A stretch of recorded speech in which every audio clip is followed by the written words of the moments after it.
नमस्कार सभी को। इस वीडियो में हम हमारी हिंदी की पाठ्य पुस्तक कृतिका भाग 2 में कमलेश्वर जी द्वारा रचित कहानी जॉर्ज पंचम की नाक के बारे में पढ़ेंगे। कहानी पढ़ने से पहले लेखक परिचय। कमलेश्वर 20वीं शती के सबसे सशक्त लेखकों में से एक समझे जाते हैं। कहानी, उपन्यास, पत्रकारिता, स्तंभ लेखन, फिल्म पटकथा जैसी अनेक विधाओं में उन्होंने अपनी लेखन प्रतिभा का परिचय दिया है।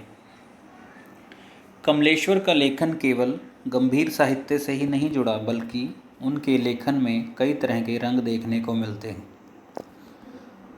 उनका उपन्यास कितने पाकिस्तान हो या फिर भारतीय राजनीति का चेहरा दिखाती फिल्म आंधी हो, कमलेश्वर का काम एक मानक के तौर पर देखा जाता रहा है। उन्होंने मुंबई में जो टीवी पत्रकारिता की, वो बेहद मायने रखती है। कामगार विश्व नाम के कार्यक्रम में उन्होंने मज़दूरों की पीड़ा, उनकी दुनिया को अपनी आवाज़ दी। कमलेश्वर की अनेक कहानियों का उर्दू में भी अनुवाद किया गया है। इनका जन्म 6 जनवरी 1932 को मैनपुरी उत्तर प्रदेश में हुआ तथा मृत्यु 27 जनवरी 2007 को फरीदाबाद में हुई। आइए शुरू करते हैं हमारी कहानी जॉर्ज पंचम की नाक। जॉर्ज पंचम की नाक कमलेश्वर की एक व्यंग्य प्रधान कहानी है, जिसमें इन्होंने भारतीय सरकार की मानसिकता पर व्यंग्य किया है। कहानी में कमलेश्वर ने बताया है कि जिन अंग्रेज़ों ने हम पर कई सौ वर्षों तक राज किया तथा हमें अपना गुलाम बनाकर रखा, हमारा आज का सरकारी तंत्र आज़ादी के इतने वर्षों बाद भी उनकी मानसिकता से आज़ाद नहीं हुआ है, अर्थात झूठी मानसिकता, अंग्रेज़ों की गुलामी की मानसिकता से आज़ाद नहीं हुआ है। इसका उदाहरण तब देखने को मिलता है जब रानी एलिज़ाबेथ अपने पति के साथ भारत आने का निश्चय करती है। तब भारतीय सरकारी तंत्र में पूरी तरह से हलचल मच जाती है तथा वे उस जॉर्ज पंचम की नाक के बारे में चिंतित दिखाई देते हैं, जिसने हम भारतीयों पर ना जाने कितने जुल्म किए, तथा उसकी नाक लगाने को अपनी इज्जत मानने लगते हैं। तो आइए शुरू करते हैं जॉर्ज पंचम की नाक। यह बात उस समय की है जब इंग्लैंड की रानी एलिज़ाबेथ द्वितीय मई अपने पति के हिंदुस्तान पधारने वाली थी। अखबारों में उनकी चर्चा हो रही थी। रोज़ लंदन के अखबारों में से खबरें आ रही थी कि शाही दौरे के लिए कैसी कैसी तैयारियां हो रही हैं। रानी एलिज़ाबेथ का दर्जी परेशान था कि हिंदुस्तान, पाकिस्तान और नेपाल के दौरे पर रानी कब और क्या पहनेंगी। उनका सेक्रेटरी और शायद जासूस भी उनके पहले ही इस महाद्वीप का तूफ़ानी दौरा करने वाला था।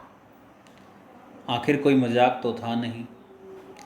ज़माना चूँकि नया था, फौज फाटे के साथ निकलने के दिन बीत चुके थे, इसलिए फोटोग्राफरों की फ़ौज तैयार हो रही थी। इस गद्यांश में कमलेश्वर जी ने बताया है कि जब रानी एलिज़ाबेथ ने अपने पति के साथ हिंदुस्तान आने का निश्चय किया, तो प्रतिदिन लंदन के अखबारों में उनकी आने से संबंधित खबरें छपने लगी। उनके साथ उनका दर्जी भी परेशान था तथा उनके आने से पहले कुछ जासूस भी हिंदुस्तान का दौरा करने वाले थे कि वहाँ पर सब ठीक है या नहीं।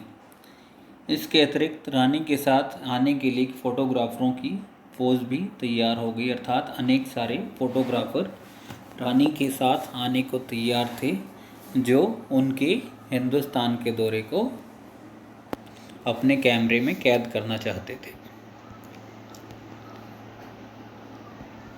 इंग्लैंड के अखबारों की कतरनें हिंदुस्तानी अखबारों में दूसरे दिन चिपकी नज़र आती थी कि रानी ने एक ऐसा हल्के नीले रंग का सूट बनवाया है जिसका रेशमी कपड़ा हिंदुस्तान से मंगाया गया है तथा जिसकी कीमत करीब 400 पाउंड रुपये है, अर्थात उस सूट को बनाने का खर्च 400 पाउंड रुपये आया है।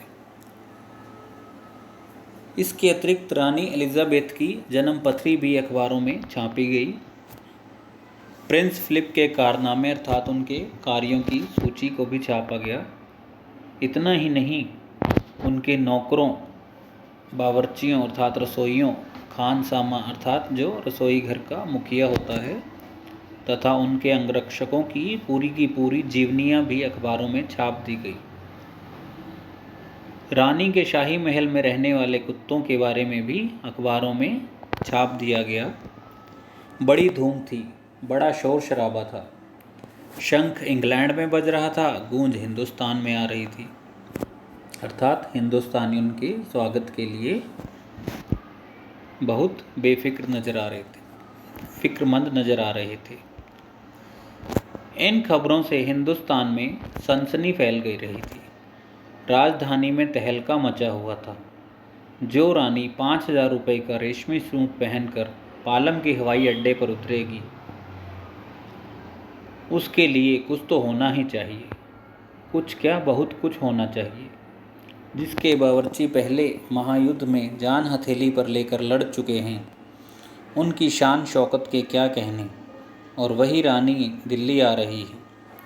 नई दिल्ली ने अपनी तरफ देखा और बेसाख्ता मुंह से निकल गया। यहाँ बेसाख्ता का अर्थ है स्वाभाविक रूप से।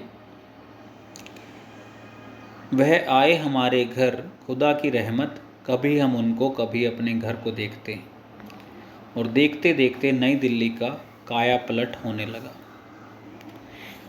इन पंक्तियों में कमलेश्वर जी ने बताया है कि रानी के आने की खबर हिंदुस्तान में भी फैल गई थी तथा सरकारी हुक्मरानों में तथा सरकारी दफ्तरों में यह चिंता होने लगी थी कि जो रानी 5,000 रुपये का सूट पहनकर हवाई अड्डे पर उतरेगी, उसके लिए बहुत कुछ किया जाना चाहिए, अर्थात उसके स्वागत सत्कार बहुत धूमधाम से किया जाना चाहिए। वह कोई साधारण रानी नहीं है।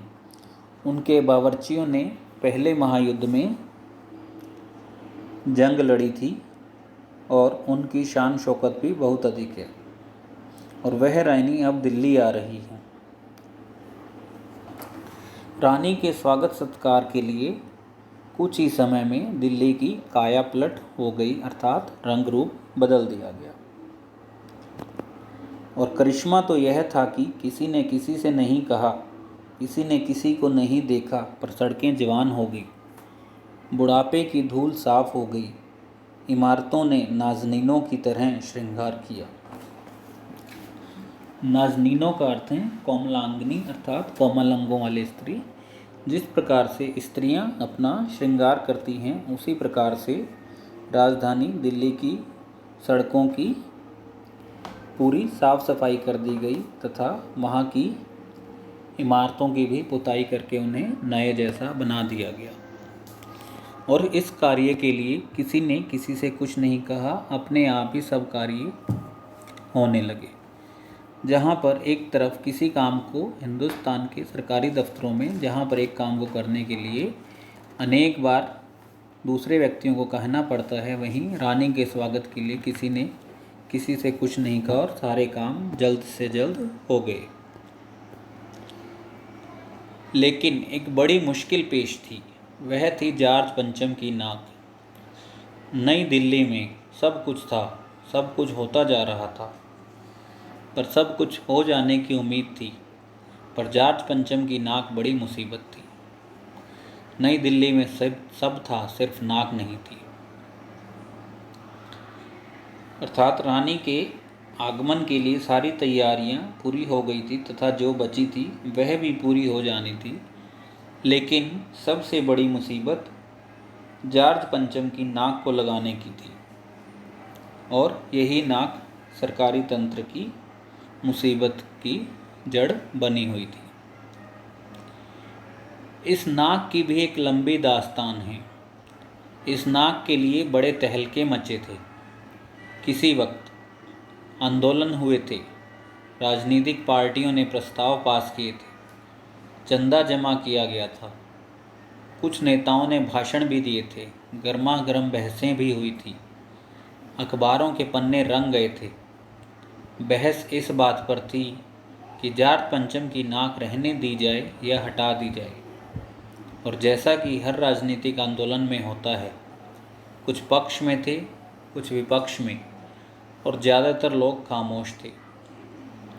खामोश रहने वालों की ताकत दोनों तरफ थी। यह आंदोलन चल रहा था। जॉर्ज पंचम की नाक के लिए हथियारबंद पहरेदार तैनात कर दिए गए थे। क्या मजाल कि कोई उनकी नाक तक पहुंच जाए। हिंदुस्तान में जगह जगह ऐसी नाकें खड़ी थीं, और जिन तक लोगों के हाथ पहुंच गए उन्हें शानो शौकत के साथ उतारकर अजायब घरों में पहुंचा दिया गया। कहीं कहीं तो शाही लाटों की नाकों के लिए गुरिल्ला युद्ध होता रहा। उसी ज़माने में यह हादसा हुआ। इंडिया गेट के सामने वाली जॉर्ज पंचम की लाट की नाक एकाएक गायब हो गई। हथियारबंद पहरेदार अपनी जगह तैनात रहे, गश्त लगती रही और लाट की नाक चली गई। इन गद्यांशों में कमलेश्वर जी ने जॉर्ज पंचम की नाक के संबंध में एक छोटी सी कहानी सुनाई है कि उनकी नाक के लिए बड़े बड़े हंगामे मचे थे, आंदोलन हुए थे, तथा इस बात पर बहस छिड़ी हुई थी कि जॉर्ज पंचम की नाक को रहने दिया जाए या हटा दिया जाए। अखबारों में भी यही खबर छपती थी। कुछ लोग इसके पक्ष में थे तथा कुछ विपक्ष में, और कुछ खामोश थे।